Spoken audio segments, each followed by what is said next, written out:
오늘은 로마서 9장 본문 말씀은 좀 깁니다. 14절부터 마지막 33절까지 다 보겠는데요.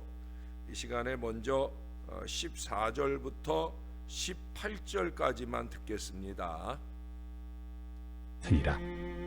그런즉 우리가 무슨 말을 하리요? 하나님께 불의가 있느냐? 그럴 수 없느니라. 모세에게 이르시되 내가 궁휼히 여길 자를 궁휼히 여기고 불쌍히 여길 자를 불쌍히 여기리라. 그런즉 원하는 자로 말미암음도 아니요 다른 박질하는 자로 말미암음도 아니요 오직 긍휼히 여기시는 하나님으로 말미암음이니라. 성경이 바로에게 이르시되 내가 이 일을 위하여 너를 세웠으니 곧 너로 말미암아 내 능력을 보이고 내 이름이 온 땅에 전파되게 하려 함이라 하셨으니 그런즉 하나님께서 하고자 하시는 자를 긍휼히 여기시고 하고자 하시는 자를 완악하게 하시느니라. 아멘. 좀 뒤로 갈게요. 중간은 좀 뛰어넘어서 뒤로 30절부터 마지막까지 또 보겠습니다. 그런즉 우리가 무슨 말을 하리요? 의를 따르지 아니한 이방인들이 의를 얻었으니 곧 믿음에서 난 의요 의의 법을 따라간 이스라엘은 율법에 이르지 못하였으니 어찌 그러하냐? 이는 그들이 믿음을 의지하지 않고 행위를 의지함이라. 부딪힐 돌에 부딪혔느니라. 기록된 바 보라, 내가 걸림돌과 거치는 바위를 시온에 두노니 그를 믿는 자는 부끄러움을 당하지 아니하리라. 함과 같으니라. 아멘. K 아더라고 하는 분이 하나님의 주권이라는 책에서 이런 글을 적고 있어요. 제가 그대로 읽어 드릴게요. 한 자매님으로부터 온 짧은 편지를 읽는 동안 저의 마음은 매우 아팠습니다. 그녀의 두 아들이 차 안에서 총을 맞아 살해당한 채 발견되었다는 사연이었습니다. 그때 하나님은 어디 계셨을까요? 어떻게 이런 일이 일어나도록 허락하실 수 있죠? 헬몬산 컨퍼런스에서 강연하고 있던 어느 저녁 사물을 보던 아가씨가 댄 드한이라는 사람이 비행기 사고로 죽었다는 소식을 전해 주었습니다. 댄의 나이는 이제 33살이었습니다. 댄은 하나님을 온전히 섬겼고 하나님께서 귀히 사용하신 사람이었습니다. 우리는 10대들을 함께 가르쳤고 그러던 중에 페니를 만나 결혼했습니다. 페니의 전 남편도 역시 비행기 사고로 죽었습니다.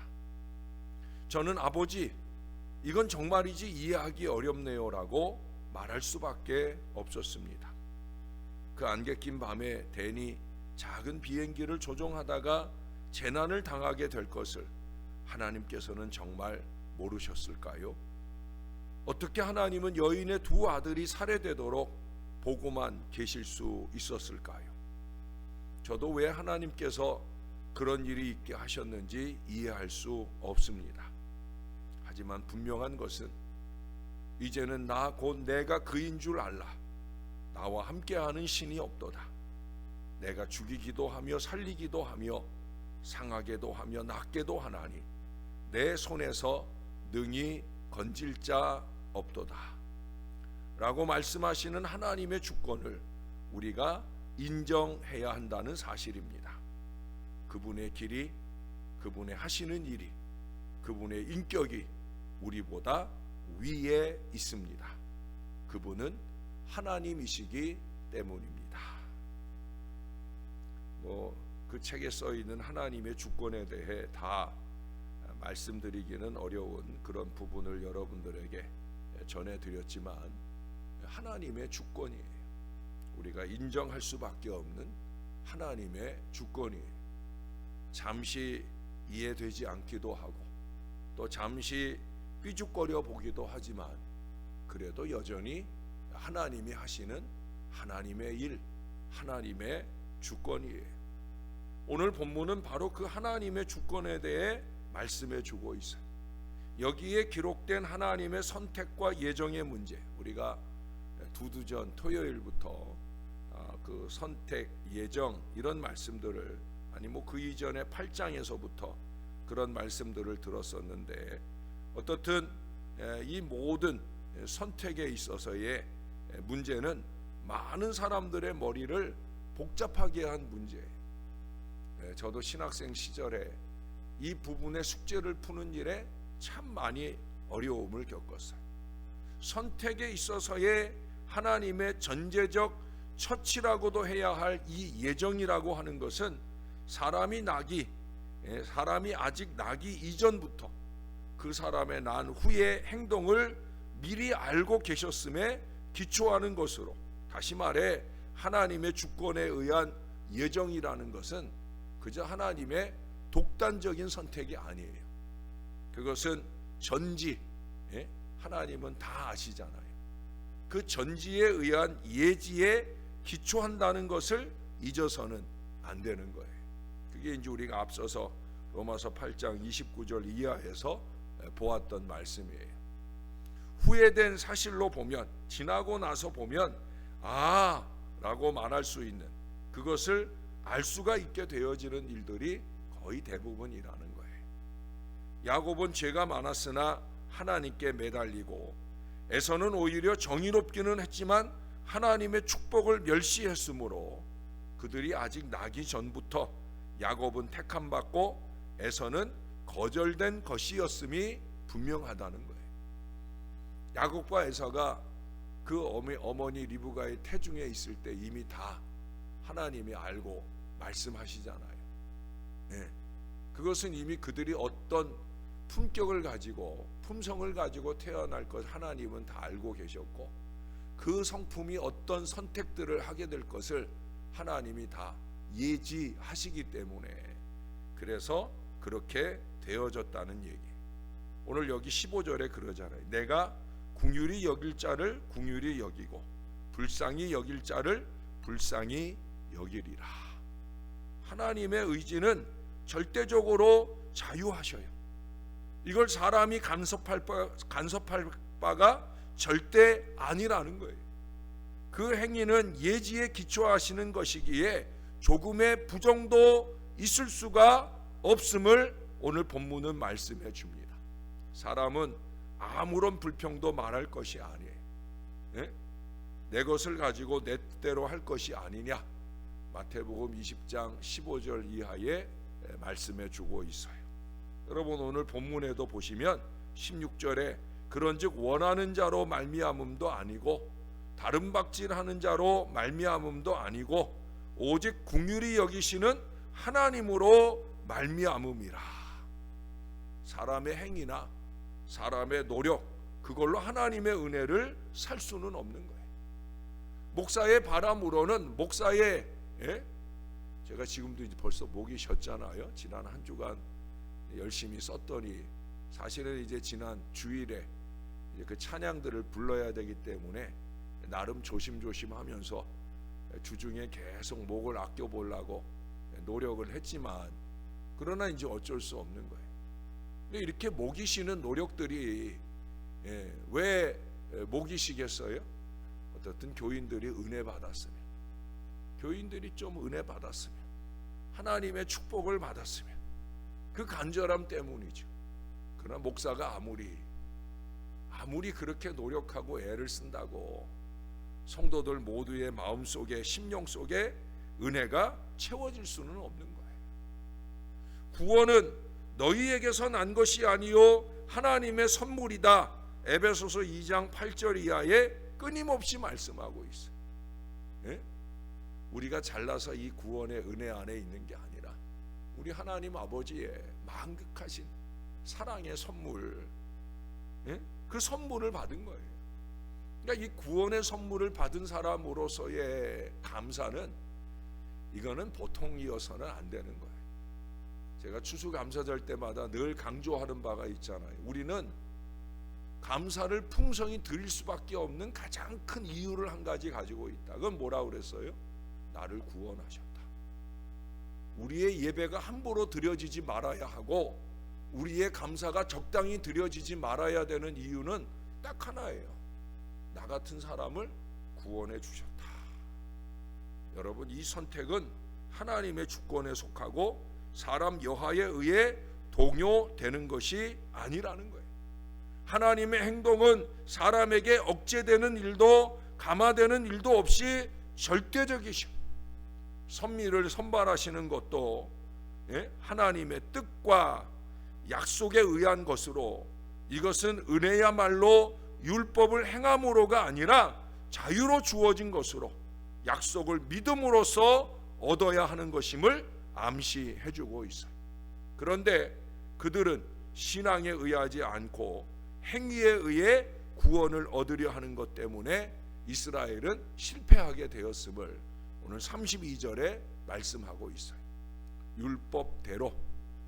여러분, 제가 말씀 속에서 말씀대로라고 하는 표현과 율법대로라고 하는 표현은 달라요. 율법대로라고 하는 것은 행위로 통해 구원을 받는 생각이고요, 말씀대로라고 하는 것은 믿음으로 구원을 받았기에 그 말씀대로 삶을 통해 하나님께 영광을 돌리고자 하는 바로 그 차이가 있음을 잊지 말아야 되는 거예요. 18절에 하나님은, 여기 좀 생략되긴 했지만 잘 풀어서 말씀해 드리면, 완악하게 하고자 하시는 자를 완악하게 하시느니라. 거기는 그냥 하고자 하는 자를 궁휼하게 하시고 하고자 하는 자를 완악하게 하신다 했는데, 완악하게 하고자 하는 자를 완악하게 하신다라는 말씀은 하나님께서 사람을 죄로 유혹하시거나 또는 사람의 의지의 자유를 속박해서도 하시는 것이 아니라 사람의 의무대로 버려두심으로써 뜻하는 것임을 말씀하고 있어요. 대표적인 예가 바로예요. 바로 여기 17절에도 바로가 나오죠. 성경이 바로에게 이르시되 라는 말씀을 하고 있잖아요. 바로가 대표적인 예죠.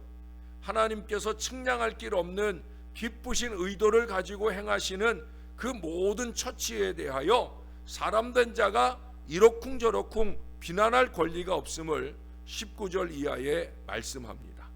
멸하기로 준비된 진노의 그릇이라는 표현을 22절에 쓰고 있는데, 그게 누구냐? 바로 17절에 얘기하는 바로 같은 사람이, 하나님께서 바로를 진노의 그릇으로서 멸망하도록 정하시고 그 강팍한 뜻에 맡겨두어서 강팍하게 완고하게 하신 것도 그의 그 완고한 것을 예지하여 그처럼 정하신 거예요. 그렇지만 그 바로에게도 오래 참으심으로 관용하시고, 22절에 말씀하잖아요. 오래 참으심으로. 생각해 보세요, 여러분. 바로에게 몇 번의 재앙을 통해서 하나님이 회개할 기회를 줬어요? 10번이에요. 10번. 예? 그 10번의 재앙을 통해서 바로가 회개할 기회를 줘. 회개하는 순간도 있었죠. 아이고 잘못했구나, 그래 가라. 근데 하룻밤 지나고 나면 마음이 변해버려요. 예? 내가 이렇게 예배하면 안 되지, 내가 이렇게 신앙하면 안 되지. 그러고는 하룻밤 지나면 또 똑같은 그런 어리석음을 범할 때가 얼마나 많아요. 여러분, 정신을 바짝 차려야 됩니다. 어느 순간 그것이 마지막 기회였을 수도 있다는 사실을 우리는 알아야 된다는 거예요. 오래 참으심으로 관용하시고 회개할 그 기회를 주셨는데 회개치 아니함으로 멸망되었다는 거예요. 회개라는 건 뭐예요? 완전한 변화예요. 똑같은 일을 답습하면서 눈물찍 콧물찍 잠깐 그러고 마는 건 그건 절대 회개 아니에요. 그럼 바로같이 되는 거예요. 완전히 달라지는 믿음의 그릇. 그래서 오늘 23절에 표현하는 것처럼 영광 받기로, 영광에 참여하게 하시려고 예비하신 바 긍휼의 그릇. 바로 그 긍휼의 그릇이라는 것은 우리들 그리스도인들을 말하는 거예요. 우리들은 하나님의 긍휼이라든가 은혜를 풍성히 담은 그릇으로 그것에 의해 하나님의 영광의 부요함 또는 그 은혜의 지극히 풍성함이 명시되어 있습니다. 다시 말해, 진노의 그릇은 하나님의 심판을 위해, 긍휼의 그릇은 하나님의 은혜를 위한 그릇으로, 하나는 하나님의 의를 나타내는 것으로, 하나는 하나님의 사랑을 나타내는 것으로 쓰입니다. 목사로서 바라기는 사랑하는 우리 모든 성도들이, 우리 새벽 성도들이 하나님의 긍휼을 나타내는, 하나님의 사랑을 나타내는 거룩한 그릇으로 잘 쓰임 받기를 주님의 이름으로 축원합니다. 여러분, 이스라엘을 기준으로 보면 우리는 이방인이잖아요. 우리 이방인 신자는 아무런 공적도 없고 아무런 가치도 없으며 의를 쫓지 아니했을 뿐만 아니라 도리어 다만 죄를 쫓아 구하고 하나님께 등을 돌리고서 자기 멋대로 자기 임의대로 생활을 보내고 있었던 자들이었어요. 그런데 구원된 지금은 의를 얻었으니 곧 믿음에서 난 의라고 오늘 30절에 말씀해 주고 있어요. 이건 이미 3장 22절 이하에서 우리가 확인해 보았던 의입니다. 그렇지만 선민인 이스라엘은 안타깝게도 그 옳은 율법을 열심히 지켰으나 그 목적의 의를 얻을 수가 없었습니다. 왜 그랬어요? 겉으로 보여지는 행위에 집중했기 때문에 그러죠. 그것은 행함으로써 얻으려 노력했기 때문인 것으로 그들은 자기 힘에 의존했기 때문에 구주이신 그리스도에게 부딪히게 되어진 거예요. 여기 31절 이하에 나오는 그 부딪힘, 부딪힐 돌에 부딪혔느니라. 여러분, 예수님께서 부딪히자고 이 땅에 오신 겁니까? 아니죠. 십자가에 달려 죽으시고 사랑함으로 구원하기 위해 이 땅에 오셨는데 예수님이 그들에게 부딪힌 것이 아니라 그들이 예수님께 부딪힌 거예요. 예수님은 전혀 돌이 되고 싶지 않으셨어요. 가장 말캉말캉하시고 가장 따뜻한 예수님 아니십니까? 그러나 사랑을 주고자 하지만 그들이 부딪히니까 어쩔 수가 없는 거예요. 우리 지난 토요일에 들었던 말씀이잖아요. 예수님이 사랑해서 그 부자 청년에게 말씀했지만 그 부자 청년은 예수님의 사랑의 말씀에 부딪혔잖아요. 그래서 그 슬픈 기색을 띠고 근심하며 돌아갔잖아요. 이스라엘도 마찬가지였어요. 사랑하는 여러분, 그들이 힘을 다하여 추구하고서도 얻지 못한 의를 우리 하나님은 우리에게 값없이 주셨습니다. 믿습니까? 값없이 주셨어요. 우리가 잘나서 절대 아니에요. 우리가 늘 가슴을 칠 수밖에 없는 부족함을 가졌음에도 불구하고 값없이 우리에게 주셨어요. 저나 여러분은 이 은혜를 깊이 감사하면서 우리 하나님의 사랑을 더욱더 잘 나타내는 그 긍휼의 그릇으로서의 이 믿음의 본분을 잘하고 살아가는 우리 하나님의 선한 믿음의 백성들이 다 되시기를 우리의 구주 되시는 예수님의 이름으로 간절히 축원합니다. 기도하겠습니다. 우리는 바로보다 더 많은 회개의 기회를 얻고 있는데 잘못 살고 있는 건 아닌지 다시금 또 우리에게 다가오시는 말씀을 통해 우리를 돌아봅니다. 하나님, 잘 살게 해주세요. 잘 신앙하게 해주세요.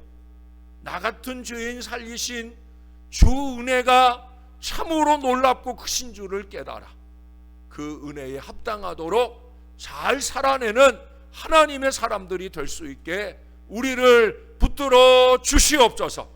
이스라엘 사람들처럼 어리석은 자기 기준으로 자기가 하고 싶은 것만 잘한 것이 잘하는 것이라 착각하는 그 어리석음으로 살지 말게 도와주시고 아버지 하나님이 원하시는 대로 아버지 하나님의 뜻대로 아버지 하나님의 말씀대로 말씀이 내게 다가와 나를 부딪히는 말씀이 아니라 나를 녹여주시는 그 거룩한 말씀으로 받아 그 말씀대로 힘있게 살아내는 이 믿음을 통해 하나님께 영광을 올려드리는 아름다운 긍휼의 그릇으로 잘 살아낼 수 있게 도와 주시옵소서. 이만큼 하면 되겠지 하는 마음이 아니라 하나님을 향하여서나 세상을 향하여서나 더하고 또 더하는 이 믿음의 인생을 더욱 열심으로 살아내는 긍휼의 그릇들이 되게 하여 주시옵소서. 주님이 만드신 질그릇 주님의 뜻대로 사용할 바이지만 할 수 있으면 진노의 그릇이 아니라 긍휼의 그릇으로 주님의 은혜를 담는 그릇, 주님의 사랑을 담아 전하는 믿음의 그릇으로 잘 쓰임받는 저와 이 모든 사람들 될 수 있도록 주님이 도와주시옵소서. 다시 한번 우리를 불러 사용해 주신 하나님의 은혜에 감사를 드립니다. 이 한 주간도 그 은혜에 합당하도록 잘 살아내며 10월을 마무리할 수 있도록 은혜 위에 은혜를 더하여 주시옵소서.